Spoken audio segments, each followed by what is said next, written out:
Say mo Paulo, bagong katambal ni Kim Chiu sa next project, inaabangan.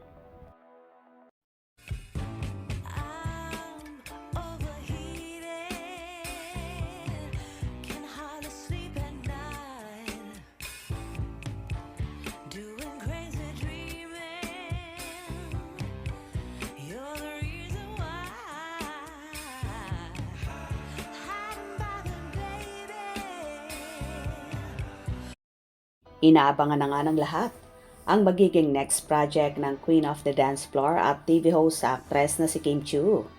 Kung si Paolo Abilino ay tumanggap ng ibang proyekto na kasama si Nadine Lustre, inaasahan naman na meron din si Kim at hindi si Pablo daw ang makakatambal nito. Sino kaya? Ayon pa nga kay Eric Chan Salut, ay magti-training daw ang dalaga na tila may pagka-aksyon ang gagawing next project ni Kimi. At dahil nga sa mga lumabas na chikang ito, kaya naman excited na rin ang supporters ng actress. Siyempre, walang iba, si Paulo pa rin yun. Ang sabi ni Pau bago umalis, noon na na-interview ni Sir Rico at si Sir EJ Salud, din yung nire-report si Pau ang ka-project ni Kimi, so patuloy ang Kim Pau. Walang iwanan talaga. Marami nga si Kimi at Pau pinaghahandaan maliban sa kanilang work. Agree din ako, nag-usap na yan bago umalis si Paulo. Di papayag si Kim kung walang pahintulot si Paulo kasi ginagalang nila ang bawat opinyon nila. Noong nag-live sila sa Discord, sabi ni Pau, pahabain daw niya ang buhok niya sa bagong role, tapos nag-congrats si Kim. Matagal nang alam ni Kim yon. Sinabi ni Paulo may gagawin sila abroad. Di naman papayag ang papi natin na iba ang partner ni Kimi. Siya lang daw muna. Hehehehe. Sana si Paulo Abilino ulit ang makakatambal ni Kimi. Si Paulo pa rin after world tour. May Kim Pao project pa rin. It's just happened kay Paulo.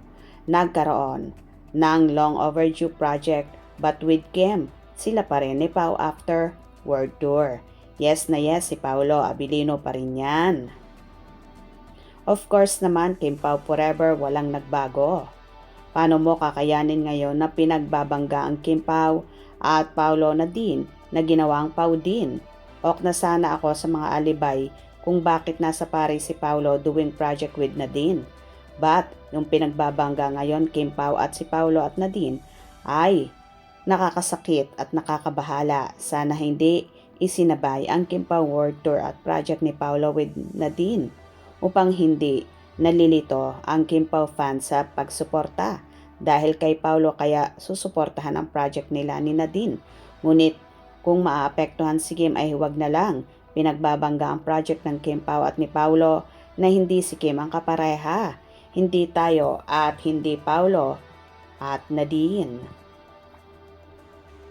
True po, paano kung nag-click ang movie nila dahil maganda ito lalo sa ibang bansa pa naman, di matatabunan na ang Kim Pao, kaya dapat yung solid Pao na lang ang sumuporta. Huwag nang ipilit sumuporta ang Kim Pao. Protection na din ang tambalan nila at di dahil ayaw ni Kim Pao kundi sa tambalan nila. May mga fandom naman si Nadine. Di sila ang sumuporta, solid Pao fans na lang at Nadine fans. Unfair naman. Yes, let's support Kim Pao forever. Kaya, discouraged na ako ba sa Kim Pao? Wala lang, no issue at all. It's just a single project, malakas pa rin ang Kim Pao. Twice nang katrabaho ni Pao si Nadine but walang chemistry. Kahit nung una si Paulo naman ayaw ng love team kaya paiba-iba ang lady niya. Kay Kim Chiu lang talaga siya. Nagka-love team in 4 projects dahil love niya si Kim and it's not fake. Totoo lahat ng pinapakita niya kay Kim about Pao din.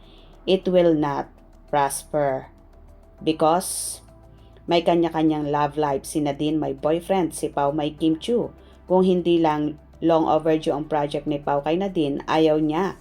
But because may contract, kaya gagawin ni Pao. Ganun lang kasimple, it's not the other way around.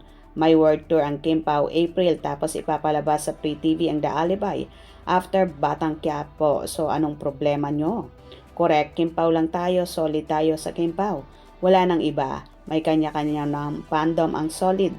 Paulo, Yun ang support lang, pero Kim Pao lang tayo. May project ang Kim Pao after world tour, so nothing to worry. Malakas pa rin ang Kim Pao, manood na lang tayo ng The Alibay, March 16, 8:45 p.m. para mahimasmasan tayo sa Free TV. Tayo manood, basta ang Kim Pao remains strong and stable. No worry, be happy.